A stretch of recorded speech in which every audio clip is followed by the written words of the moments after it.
A ver si, bueno, se me cortó, pero vamos por el segundo. Bueno, entonces, ¿qué acontece? Sucede que Dios lo cubre a Adán, los cubre a Eva, y nosotros vemos en Génesis capítulo 4, vamos a ver la historia de Caín y Abel. Estaba hablando que el hombre queda bajo el gobierno de la conciencia. El hombre queda bajo el dominio de sus propios pensamientos. O sea, claro, pierde pierde la presencia de Dios, y ahora este hombre tiene que tener una salvaguarda, tiene que tener alguien que lo proteja, porque va a quedar separado de Dios, y ahora es la conciencia la que le regula en sus pensamientos lo que está bien y lo que está mal. Todos los seres humanos tenemos conciencia, aún los que son muy pecaminosos. ¿Qué acontece con la conciencia? La conciencia siempre está hablándole al hombre de lo que hace tiene que ser bueno y no malo. Entonces, la conciencia Dios nos la da para protegernos hasta la venida del Mesías, hasta la venida de Cristo, hasta que nosotros, no únicamente hasta la venida de Cristo, sino nos da la conciencia para que la conciencia nos regule y nos preserve, ahí está, nos preserve para que no nos corrompamos tanto, y nos preserve, sí, preserve a la humanidad en ese entonces hasta la venida de Cristo. Lo que hace Caín es romper esa conciencia puesta por Dios. Y yo ahora lo voy a demostrar, porque la conciencia la vemos en Génesis capítulo 3 cuando Adán dice que tuvo temor, que tuvo miedo, que se escondió. ¿Qué fue? ¿Qué es eso? Es la operación de la conciencia. Él se dio cuenta que había hecho algo mal y se escondió. Y Caín, vamos a ver la conciencia, cuando Dios va a buscarlo a Caín, le dice, tu deseo está a la puerta y vos te vas a enseñorear de él. O sea, le está hablando a la conciencia. Él tiene un problema, trae una ofrenda. En Génesis 4 nosotros vemos a Caín y a Abel, dos hermanos. Caín es el primero en traer una ofrenda, luego la trae Abel. ¿Qué sucede con Caín? Dice que Dios no miró con agrado a Caín y a su ofrenda. Algo importante, nosotros cuando fuimos niños espirituales nos enojamos un poquito por Dios porque dijimos, bueno, pero Caín trajo una ofrenda. Pero fíjese esto, dice que Dios no miró con agrado a Caín y a su ofrenda. Y que Dios sí miró con agrado a Abel y a su ofrenda. O sea que Dios está mirando primero no la ofrenda, sino la persona. Importante. ¿Por qué? Porque el problema era que no que la ofrenda de Caín estaba mal, aunque estaba mal, sino el problema era la persona de Caín. ¿Por qué? Porque dice que cuando Dios rechazó su ofrenda, él se ensañó con su hermano. Dios le dijo, ¿por qué ha decaído tu semblante? ¿Por qué ha decaído tu rostro? ¿No ves que el pecado está a la puerta? Tu deseo está a la puerta y él se va a enseñorear, pero tú te vas a enseñorear de él.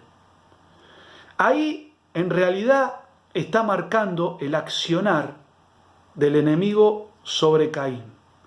En el Nuevo Testamento, nosotros vemos que dice que Caín era del maligno. En San Juan, capítulo 8, versículo 44, vemos que que Satanás, es padre de mentira. Y cuando Caín comete el homicidio de Abel, lo primero que hace después del homicidio es mentirle a Dios. Ahora, acá hay una batería de pecados. Caín no comete únicamente homicidio. El primer pecado que comete Caín es la envidia. Tuvo envidia de la ofrenda de su hermano. El segundo pecado que podríamos nombrar es la ira, porque dice que se ensañó contra su hermano. El Nuevo Testamento nos revela que la ira no obra de la justicia de Dios y que todos aquellos que nos enojamos con nuestros hermanos estamos cometiendo homicidio. ¿Por qué? Porque está basado en Génesis 4. Entonces ahí vemos cómo Caín se ensaña. Y no únicamente vemos el ensañamiento, no únicamente vemos la envidia, sino que además vemos la traición. Porque Caín le dice a Abel, vení, salgamos al campo. Y lo mata en el campo. Vemos la traición y vemos el homicidio. Y luego del homicidio, cuando Dios le pregunta, ¿dónde está Abel tu hermano?, Caín le dice, no sé, ¿soy yo acaso guarda de mi hermano? Y ahí aparece también la mentira. Entonces, por eso dice la Escritura que Dios no miró con agrado la ofrenda de Caín. Esto es un principio que es el principio del establecimiento de la religión. Lo voy a explicar lo más rápido posible. Dice Judas que Caín tenía su propio camino. Dice, si siguieron el camino de Caín, dice Judas. O sea que Caín tiene su propio camino, Abel no. ¿Por qué Abel no tiene su propio camino y por qué Abel agradó a Dios? Porque dice que Abel era pastor de ovejas. Yo supongo que en ese tiempo ser pastor de ovejas o de lo que sea tenía que ver con la vestimenta. Porque hasta ese momento el hombre no comía carne. El hombre va a empezar a comer carne por mandato de Dios después de Génesis 6, después del diluvio. En Génesis 9, Dios le cambia la dieta al hombre. Pero a ese momento el hombre comía vegetales. O sea, Caín trabajaba para él, Abel trabajaba en cierto sentido para Dios. En sentido figurativo estoy hablando.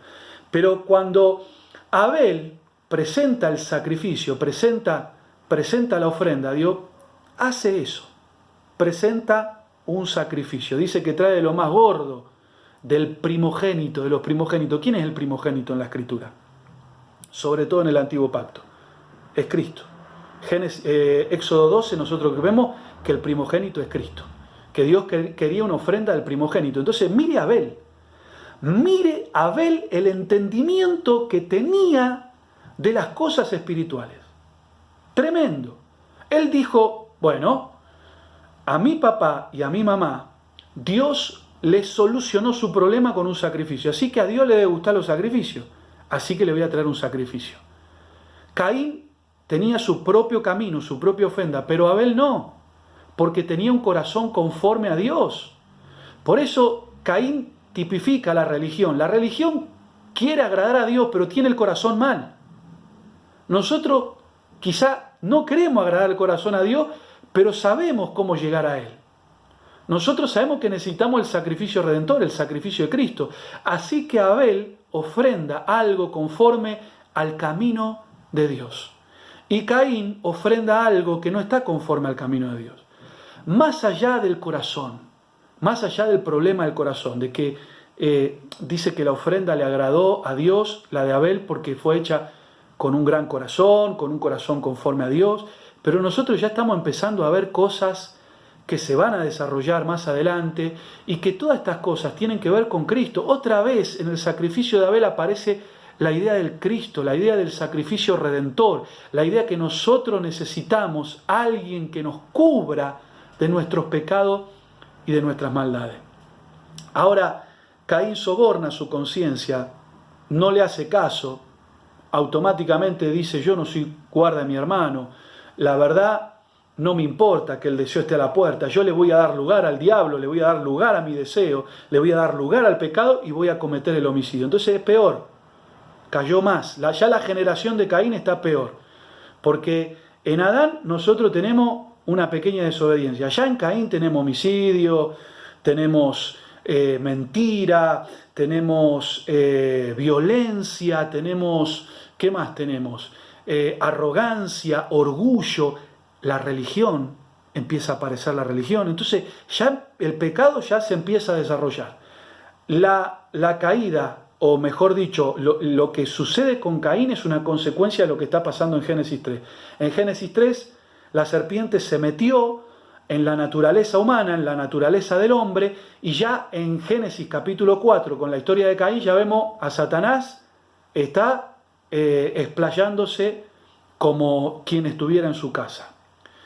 Hay dos caminos, se abren dos caminos. Caín se va a construir una ciudad, hacen un montón de cosas, y dice la Biblia que Dios le da a Eva, a Set, un hijo, que esto marca dos líneas, la línea de Dios y la línea de Satanás, la línea de Caín, representada por Caín en ese momento. Ahora ya estamos llegando a Génesis capítulo 6. Y esto es muy importante. ¿Por qué? Porque ya tenemos un hombre que cayó bajo el dominio de su conciencia, ahora tenemos un hombre que ya sobornó su conciencia, que no le importó nada y que se está desarrollando está desarrollando una sociedad, está desarrollando una cultura toda contraria a Dios. Pero pasa algo en Génesis 6, que también pasa en Mateo 24, es que la humanidad desarrolla lo que aconteció con Caín y se vuelven completamente a su carne. Por eso, y ahora sí vamos a leerlo, Génesis capítulo 6, vamos a ver el desarrollo, el agrandamiento.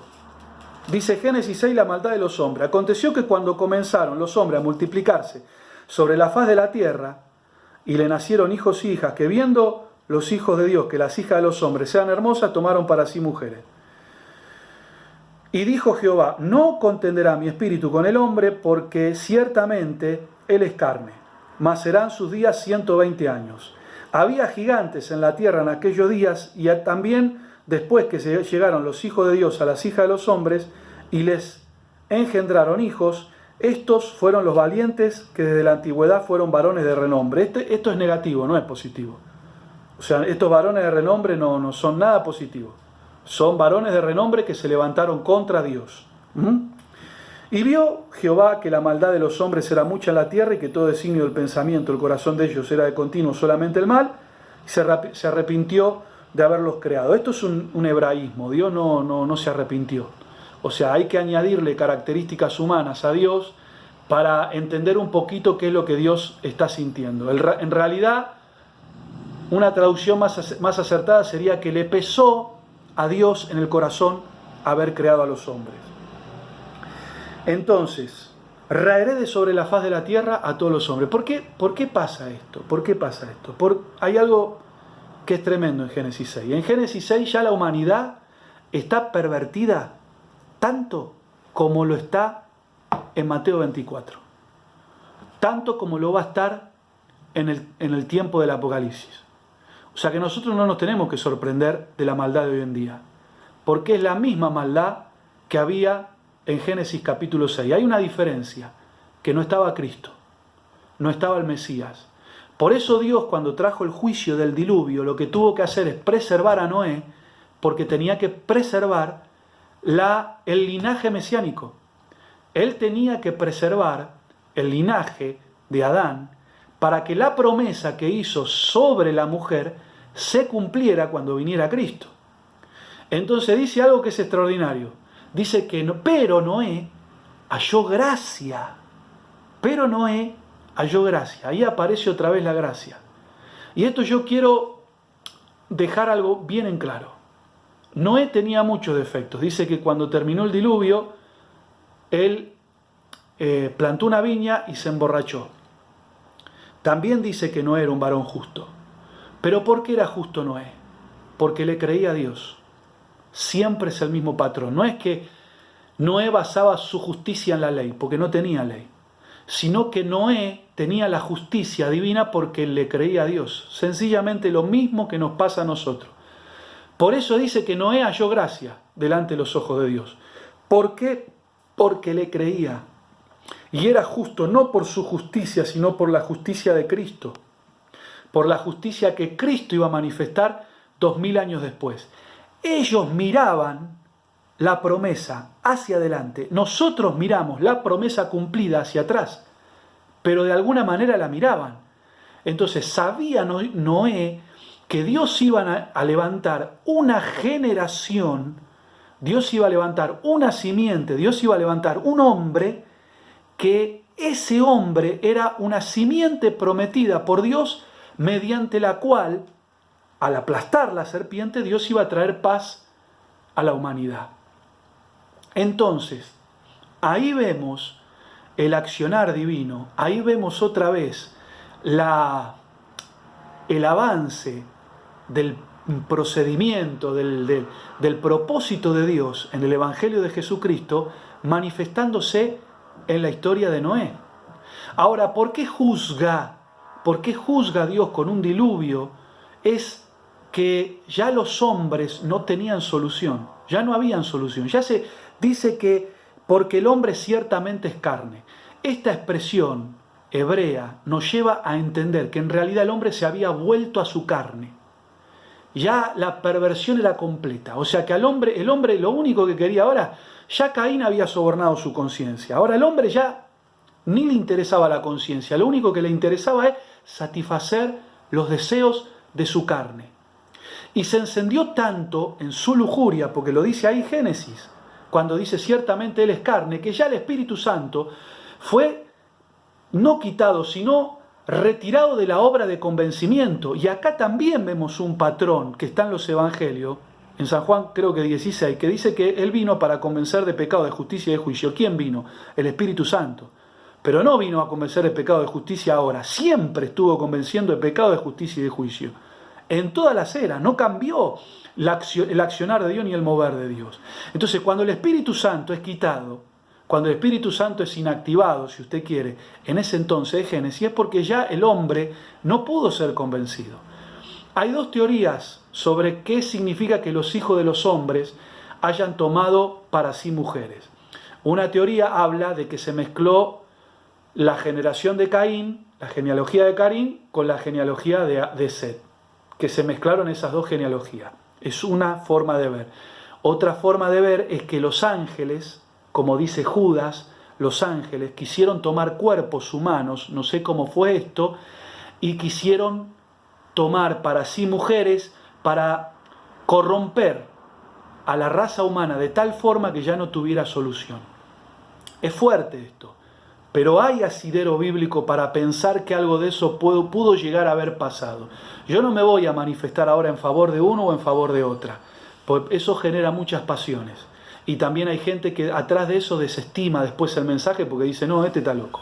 Entonces, bueno, no importa eso tanto, pero sí lo que tenemos que tener en claro que el hombre ya se había pervertido grandemente, de una forma que no tenía solución. Dice Pedro en sus cartas y dice Judas que Dios envió juicio sobre Sodoma y sobre Gomorra porque ya no tenía más solución.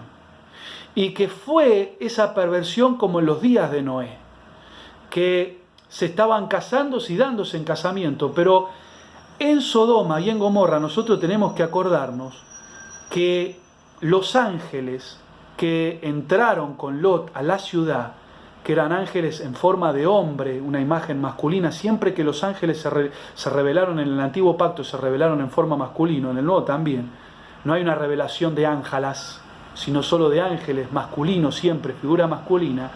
Nosotros vemos que los hombres de Sodoma y de Gomorra quisieron llegarse a esos ángeles, o sea que había una perversión, había una homosexualidad, por más que alguien se ofenda, había un relajo de las convicciones en Sodoma y Gomorra que hubo también en Génesis 6 y que Judas establece que lo que pasó en Sodoma y Gomorra también pasó en Génesis 6. ¿Por qué? Porque dice, y los ángeles que no guardaron su dignidad fueron reservados en prisiones de oscuridad para el juicio del gran día.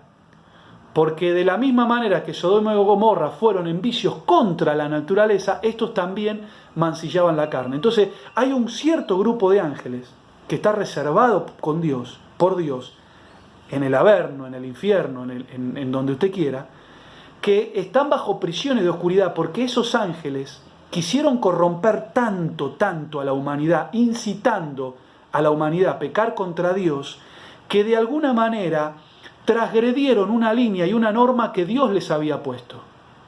De alguna forma Dios le había dicho, hasta acá usted pasar, más de acá no lo pueden hacer. Entonces el juicio fue tan fuerte de Génesis 6, porque de alguna manera los hombres empezaron a hacer lo que los ángeles les incitaron a hacer, a corromperse en contra de la voluntad de Dios, a volverse a su carne, a no importarles nada de su conciencia y de su razonamiento.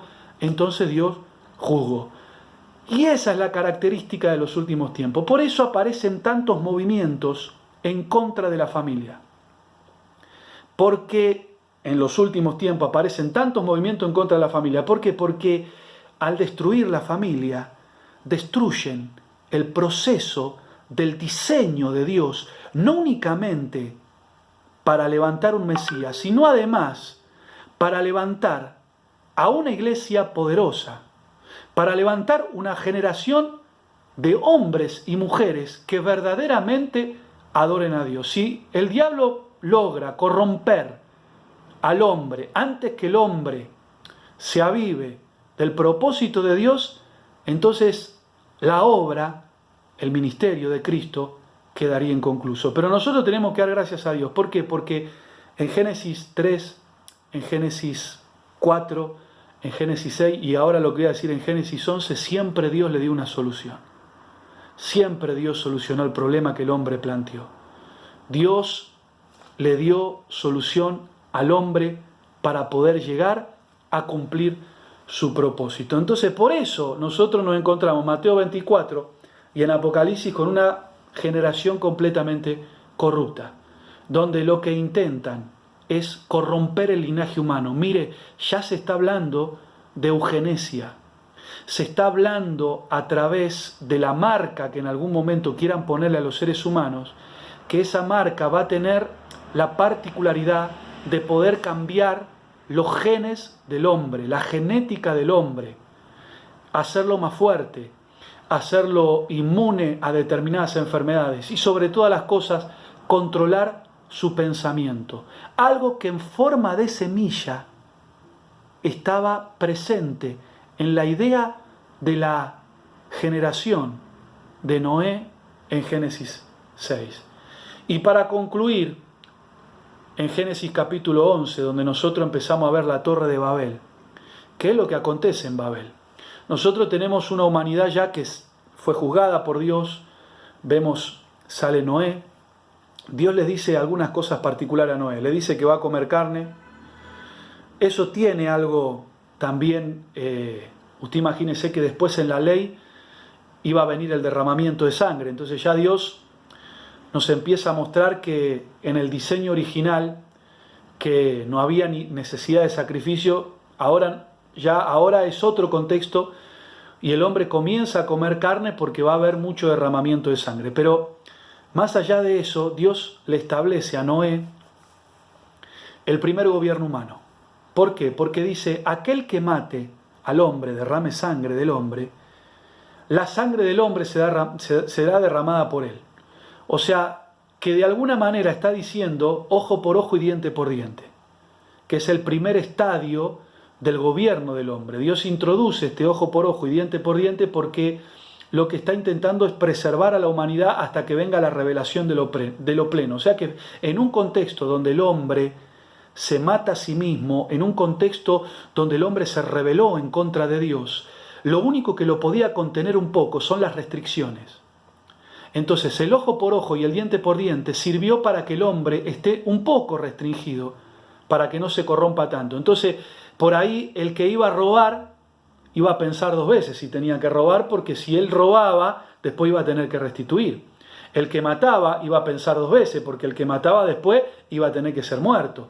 Entonces lo que Dios intentó empezar a hacer en el ojo por ojo y en el diente por diente, en empezar a establecer el primer gobierno humano, cuando Dios le dice a Moisés, el que derrame sangre, su sangre va a ser derramada, es el gobierno del hombre, que el hombre comience a gobernar al hombre para que éste no se corrompa. En Génesis 6 no había gobierno, cada uno hacía lo que bien le parecía. Entonces, en Génesis capítulo 9 y en Génesis capítulo 11 ya Dios está diciendo al hombre, bueno, ustedes se van a tener que gobernar entre sí para que esto no se vaya de desmadre. El problema es que ese primer gobierno que empieza a establecer el hombre le sirvió para rebelarse en contra de Dios. Ya Babel habla del desarrollo humano en toda su esplendor. El hombre hace una torre para llegar al cielo, dice la Escritura, pero es una alegoría de que el hombre se está rebelando en contra de Dios. Una torre donde el hombre le dice a Dios, bueno, yo también por mi propia cuenta me puedo elevar a las alturas. Yo ya no te necesito. La torre representa el ego humano.